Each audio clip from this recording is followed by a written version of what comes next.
दोस्तों, हमारे देश भारत में जो बुज़ुर्ग हैं, उनके लिए बड़े ही सुसज्जित शब्दों का इस्तेमाल किया जाता है उनके सम्मान के लिए। जैसे कि हमारे बुज़ुर्ग हमारी आन, हमारे बुज़ुर्ग हमारी शान, हमारे बुज़ुर्ग हमारा अभिमान, हमारे बुज़ुर्ग हमारी देश की संस्कृति, हमारे बुज़ुर्ग हमारी बुनियाद है। इस तरह की बहुत सारी शब्दों का इस्तेमाल किया जाता है, लेकिन बात शब्दों पर आकर के ही रुक जाती है। और जब बात शब्दों पर आकर के रुक जाती है तो एक तरह की औपचारिकता बन जाती है। देखिए दोस्तों, बुज़ुर्गों के लिए भारत सरकार ने एक ऐसी योजना निकाली है जो कि सभी के लिए ज़रूरी भी है, फ़ायदेमंद भी है। सामाजिक न्याय, अधिकारिता मंत्रालय और कम्युनिटी रेडियो एसोसिएशन ने मिलकर के एक ऐसे कार्यक्रम का निर्माण किया जिसका नाम है हमारे बुज़ुर्ग हमारा अभिमान। और आज मैं आया हूँ एक वृद्धाश्रम में, जहाँ पर बात करूँगा बहुत सारे बुज़ुर्गों से। और बुज़ुर्गों से बात करने का सबसे अच्छा तरीका यह है कि उनसे दोस्ती का रिश्ता बनाया जाए। दोस्ती का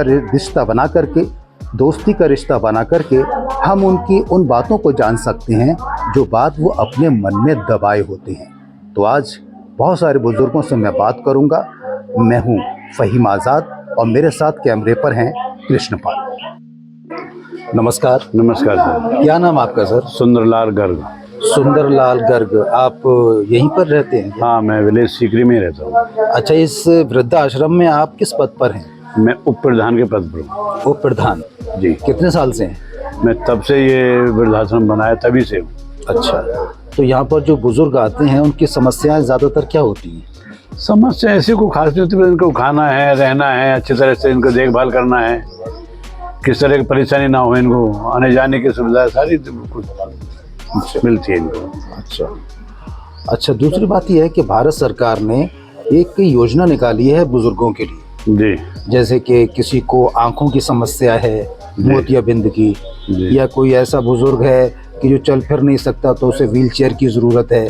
तो इस तरह की बहुत सारी सुविधाएं हैं जो योजना के तहत भारत सरकार बुजुर्गों को देना चाहती है। तो उस योजना के बारे में आप क्या कहना चाहते हैं? नहीं, हम तो अच्छी बात है, बहुत बढ़िया बात है जो सरकार ने ये योजनाएं निकाली हैं। हम तो उसको स्वागत करते हैं। हम चाहते हैं कि ऐसी योजनाएं आती रहें और हमारे बुजुर्गों को ये सेवा मिलती रहें। बहुत अच्छी बात है। गर्ग साहब, आपने हमसे बात की, आपका बहुत बहुत शुक्रिया। नमस्कार। नमस्कार सर। नमस्कार जी। क्या नाम है आपका सर? मेरा नाम अनिल अरोड़ा है। अनिल अरोड़ा जी। अनिल अरोड़ा जी, भारत सरकार ने एक योजना निकाली है बुज़ुर्गों के लिए, और मैंने रिकॉर्डिंग से पहले आपसे बहुत सारी बातें की थी। तो मैं चाहता हूं कि आप पहले ये बताएं कि आपका यहाँ पर जो डिजिग्नेशन है वो क्या है? हमारी ये वृद्धाश्रम सोसाइटी 2015 से रन कर रही है जी, जिसको मैं और मेरे दोस्त सारे संभाल रहे हैं। मैं यहाँ महासचिव के पद पे हूँ पहले दिन से, और बहुत अच्छा ये हमारी सोसाइटी कार्य कर रही है बुजुर्गों के लिए। और जैसा कि भारत सरकार ने बुजुर्गों के लिए एक स्पेशल योजना चलाई है, जैसा कि आपने सारा डिस्कस किया हम लोगों से, बुजुर्गों से, तो बहुत अच्छा लगा। और सबसे अच्छा ये लगा कि एक टोल फ्री नंबर दिया गया कि कोई भी बुजुर्ग कभी भी बात कर सकता है। और वो टोल फ्री नंबर है 14567।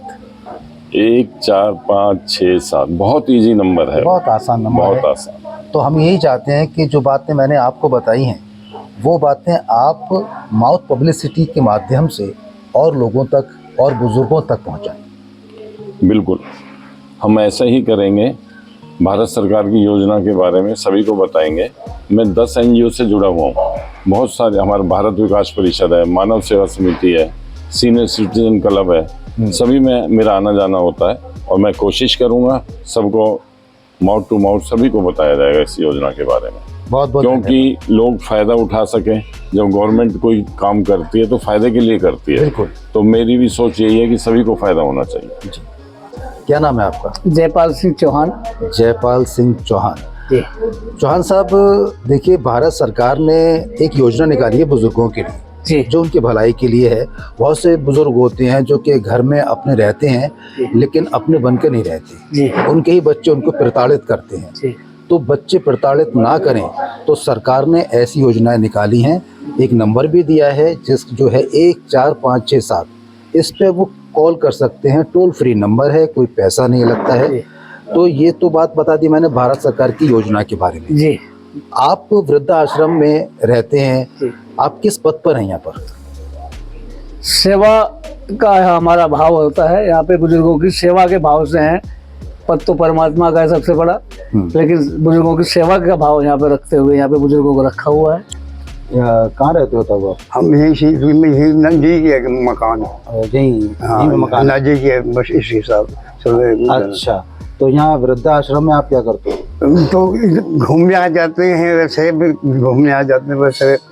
वैसे यहाँ बहुत बढ़िया ये है, ये भी जो यहाँ रहते हैं तो वे भी थोड़े से प्रेम करते हैं। तो यहाँ जो रहते हैं बुजुर्ग, उनसे आपकी बातचीत होती है? होती है, वैसे के होती है। अच्छा, हाँ, तो आ जाते हैं, वो अपने सुख दुख बांटते हाँ, हैं? बस ऐसे ही है, बड़े बूढ़े तो खाने पीने की कोई समस्या?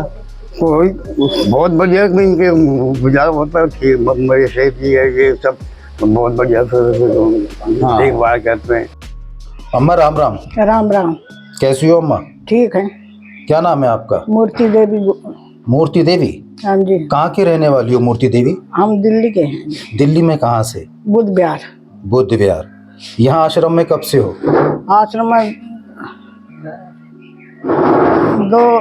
2011 में आए हम। 2011 में? हाँ, 22 मार्च 2011। 22 मार्च 2011 में आप आई है। अच्छा, तो आपको यहाँ पर रहते हुए तो काफ़ी समय हो गया? भी यहाँ भी रहे, फिर पाली में भी चले गए। 3-4 साल हम पाली में भी रहे हैं। पाली में क्यों? और यहाँ से वैसे चले गए। अच्छा। किसी ने कहा वहाँ अच्छा है, अच्छा है। अच्छा। उस टाइम हमारे घर वाले साथ थे। हाँ। हमारे घर वाले को यहाँ मरे को यहीं मरे हैं वो। अच्छा। हाँ, वो 9 मार्च 2011 में खत्म, वो 17 में खत्म हुए हैं। अच्छा। फिर हम अपने बच्चों के पास चले गए। कहाँ पर? बुद्ध विहार में। बुद्ध विहार में। फिर वहाँ से मैं आ गई। क्यों आ गई? बच्चों से नहीं बनी तो आ गई। कितने बच्चे हैं? 1 लड़का 3 लड़कियां हैं। 2 लड़के खत्म हो गए। थोड़ा क्लोज ले लो आंसू। हैं? तो आपके जो बच्चे हैं आपको प्यार नहीं देते? अरे सब ठीक ही है, जैसे वो खुश है ऐसे हम खुश हैं। उनकी खुशी में हमारी खुशी है। याद तो आती होगी ना आपको? अरे फोन कर लेते हैं, आजकल तो फोन है। हाँ। फोन से बात कर लेते हैं बच्चों से। अच्छा। अपने छठे महीने जाकर जब हमारा मन करता है, जब जाकर बच्चों से मिलाते हैं। तो यहाँ पर आप इतना टाइम आपका यहाँ पर रहते हुए हो गया, यहाँ पर आपको कैसा लगता है? बहुत अच्छा लग रहा है मुझे। यहाँ पर आपके जो है बहुत सारी सहेलियाँ बन गई होंगी? हाँ, है ना? और सहेलियाँ हैं, 5 जने तो हैं, सहेलियाँ बन गई। इस 5 और 50 क्या? अगर प्रेम 5 में है तो वो 500 से भी ज्यादा है। हाँ जी। और 500 है, वहाँ प्रेम नहीं है तो वो बेकार है। बेकार है क्या नहीं? ठीक है। तो यहाँ गिनती की बात नहीं है, यहाँ पर प्रेम और एक दूसरे के साथ देने की बात है। हाँ। कैसे हो आप? ठीक है। क्या नाम है आपका? इमरती। इमरती? अरे वाह, बड़ा मीठा नाम है आपका तो। हाँ, बचपन में इमरती खाता था ना, तो याद आ गई इमरती की। हाँ। अच्छा, यहाँ पर इमरती आप कितने साल से हो? वो 14 साल हो गए। इस वृद्धाश्रम में? आप करते क्या हो यहाँ पर? मैं खाना बनाती हूँ उनके सब। कितने? 3 साल तो मैंने मतलब मैनेजर रहे यहाँ। हाँ। उनके कपड़ा धोए। 3 साल तक? हाँ। तो अब मुझे 10-12 साल हो गए यहाँ खाना बनाना। अच्छा, पास आ जाइए। हाँ। तो यहाँ पर जो कितने बुजुर्ग हैं? अब तो 8 जने हैं हम। 8 जने हैं। तो 8 जनों का खाना आप अकेले बनाती हो? हाँ जी। बहुत काम हो जाता होगा ये तो। नहीं, ऐसे कुछ ना। अच्छा, दोनों टाइम का खाना आप ही बनाती हो? हाँ जी। ठीक है। चाय भी मूर्ति आंटी बना लेती हैं दोनों टाइम। अच्छा। खानों में बनाती हूँ बर्तन जैसे। अच्छा। हाँ। तो यहाँ पर जो बुजुर्ग होते होंगे, आपकी उनसे बात भी होती होगी? हाँ जी, खूब बात हो गई। तो वो अपने बारे में बताते होंगे? नहीं, क्या क्या समस्याएं होती हैं उनकी? ऐसे तो कुछ नहीं है, थोड़ा बहुत तो चलती रहे सबके। हाँ। ना होंगे तो कैसे होएगी फिर? हाँ, सही बात है ना, ऐसे थोड़ा बहुत तो। अच्छा, भारत सरकार ने, देखिए आपकी आयु कितनी होगी? मेरी 55 साल। 55। हाँ, तो इतनी ही आयु के लोगों के लिए भारत सरकार ने कुछ योजनाएं निकाली हैं, और वो योजनाएं सारे बुजुर्गों के लिए हैं। आप भारत सरकार के लिए क्या कहना चाहती हैं? मेरी मोतियाबंद बताया हो मेरी आंख में, यहाँ कैंप लगा हो ना एक बार, मैंने हाँ। दिखाया फिर तो मैं भी ऑपरेशन करवाना चाहूंगी, अभी तो ना। ठीक है, जब आप चाहो तो बता देना अपने प्रधान जी जैसे को। एक पंजाब से अम्मा रह रही यहाँ, तो हमारे घर वाले खत्म हो गए, अच्छा तो 12-13 साल हो गई उन्हें। अच्छा तो वे बोली तू यहाँ खाना बनाकर मैं रखूंगी, तो अपनी बेटी बना के, अच्छा। तो मैं यहाँ जब से ही खाना बनाती। यहाँ पर जो बुजुर्ग हैं वो कितने हैं बुजुर्ग? अभी हम 8 हैं सर यहाँ पर। अच्छा, 8 बुजुर्ग हैं। हाँ, शायद इतनों से ही मेरी मुलाकात हुई हाँ थी। जी, हाँ जी। तो ये बुजुर्ग अलग अलग जगहों के हैं? हाँ, आसपास के गांव के हैं सर। यहाँ कोई दिल्ली एनसीआर के ही हैं। एनसीआर के हाँ हैं। जी, हाँ जी। अच्छा, आप यहाँ पर किस पद पर हैं शर्मा जी? मुझे प्रधान का दायित्व दिया हुआ है, जो कि 2 साल हो गए हमें ये कार्य करते हुए। पहले हम सदस्य थे, उसके बाद फिर हमें प्रधान बनाया गया, उसकी जिम्मेदारी दी, तो जिम्मेदारी को हम अपनी तरफ से पूरी कोशिश कर रहे हैं निभाने की। सर मैं यहाँ 2 साल से जुड़ा हुआ हूँ और मैंने ये सिलसिला लिया है कि यहाँ कोई भी दिक्कत होगी तो मैं यहाँ एनी टाइम प्रेजेंट रहूँगा। किस पद पर हैं आप? सर पद पे नहीं, मैंने तो यहाँ पे बस ये है कि देखभाल का एक सेवा करनी। सेवा का वो लिया हुआ है श्रेय, कि कोई भी इनको दिक्कत होगी या किसी भी होगा, किसी टाइम भी एनी टाइम मैं खड़ा हूँ। क्या नाम है सर आपका? हाँ, मेरा नाम विमल खंडेलवाल है और मैं एक सामाजिक संगठन जिला रेड क्रॉस सोसाइटी में संरक्षक के रूप में कार्यरत। जी, यहाँ वृद्धाश्रम से आपका क्या संबंध है? समाज के सभी लोगों से हमारा संबंध है, जहाँ जहाँ मानवता का काम किया जा सकता है, जी। क्योंकि हमारे बुजुर्ग हमारा अभिमान है। आज अगर हम इस धरती पे अगर हमें जन्म मिला है तो उनके माध्यम से ही मिला है। अगर आज हम किसी भी स्वरूप में दिखाई दे रहे हैं तो उनका बड़ा इसमें विशेष योगदान है। तो जैसा कि आपको विदित है कि भाई इस धरती पे एक दिन तो सबने जाना है। बच्चा से लेकर जब युवा होता है जी। और उसके बाद वृद्ध अवस्था में जाता है, तो जीवन में आदमी को अपने कर्म इस तरीके से करने चाहिए, क्योंकि उसको जिसे कहते हैं कि सच को कभी छुपाया नहीं जा सकता है। तो उसी तरीके से हमारे बुजुर्ग हमारे अभिमान का, जो भारत सरकार के द्वारा सामाजिक न्याय अधिकार मंत्रालय के द्वारा एक जो कार्यक्रम जो चलाया जा रहा है, रेडियो मानव रचना 107.8 के माध्यम से फ़हीम जी के द्वारा चलाया जा रहा है। तो मैं धन्यवाद देना चाहूँगा इनका कि जो लोगों को जो जागृत करने का जो काम ये कर रहे हैं वह बहुत बड़ा है जी। परमात्मा की दया से मैं एक बात कहना चाहूँगा, तो ऐसी स्थिति ही नहीं आनी चाहिए। पर चलो आजकल जनरेशन का जो है काफ़ी ज़्यादा गैप बढ़ता जा रहा है, क्योंकि वो बड़ी स्पीड से बढ़ रहे हैं और जो बुजुर्ग हैं उनके साथ में तालमेल किसी कारणवश नहीं बैठ पा रहा है। तो मैं उनसे आग्रह करूँगा कि क्योंकि जिन्होंने हमें जन्म दिया है उनके प्रति भी हमारा एक धर्म बनता है कि हम उनके साथ में रहें।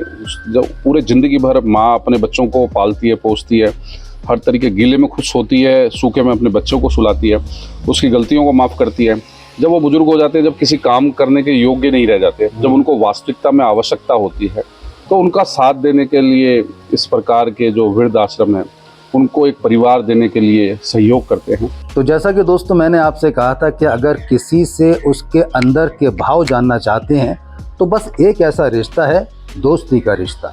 दोस्ती का रिश्ता जब आप किसी के साथ मुकाम करते हैं, किसी के साथ जोड़ते हैं, तो उस रिश्ते से आप बहुत सारी बातें जान जाते हैं। आज मैं वृद्धाश्रम में आया, यहाँ पर बहुत सारे बुज़ुर्गों से बात की, यहाँ के कार्यकर्ताओं से बात की और ये जाना कि उनके सपने क्या हैं, उन बुज़ुर्गों की आरज़ुएँ क्या हैं, उन बुज़ुर्गों की उम्मीदें क्या हैं, वो बुज़ुर्ग चाहते क्या हैं, उन बुज़ुर्गों की समस्याएं क्या हैं और वो कितना अंदर से डरे हुए हैं और साथ ही साथ बहुत सा हौसला भी रखते हैं। ये सारी बातें बहुत सारे बुज़ुर्गों के साथ की और कहीं कहीं तो मैं भी थोड़ा सा भावुक हो गया, इमोशनल हो गया, क्योंकि उनकी बातें सुनने के बाद अपने आप को मैं नहीं रोक पाया। आज बहुत सारे बुज़ुर्ग से मिलने के बाद मैंने यही जाना कि ये वक्त हम पे भी आना है, तो जितना हो सके हमें अपने बुज़ुर्गों का ख्याल रखना है, उनका ध्यान रखना है, किसी भी तरह की कोई परेशानी उन्हें नहीं देनी है। और यही भारत सरकार यानी कि सामाजिक न्याय और अधिकारिता मंत्रालय और कम्युनिटी रेडियो एसोसिएशन यानी कि इन्होंने मिलकर के एक कार्यक्रम का निर्माण किया, हमारे बुज़ुर्ग हमारा अभिमान। और इस कार्यक्रम के तहत बहुत सारे लोगों को आज इस वृद्धा आश्रम में आकर के मैंने और रेडियो मानव रचना 107.8 की टीम ने सबको अवेयर किया, सबको जागरूक किया। अब इसी की बात के साथ आपसे इजाज़त चाहता हूँ। आप सब लोग अपना ख्याल रखिए, खास करके बुजुर्गों का ख्याल रखिए। मैं हूँ रेडियो मानव रचना 107.8 से आरजे फहीम आज़ाद और मेरे साथ हैं कैमरे पर कृष्णपाल।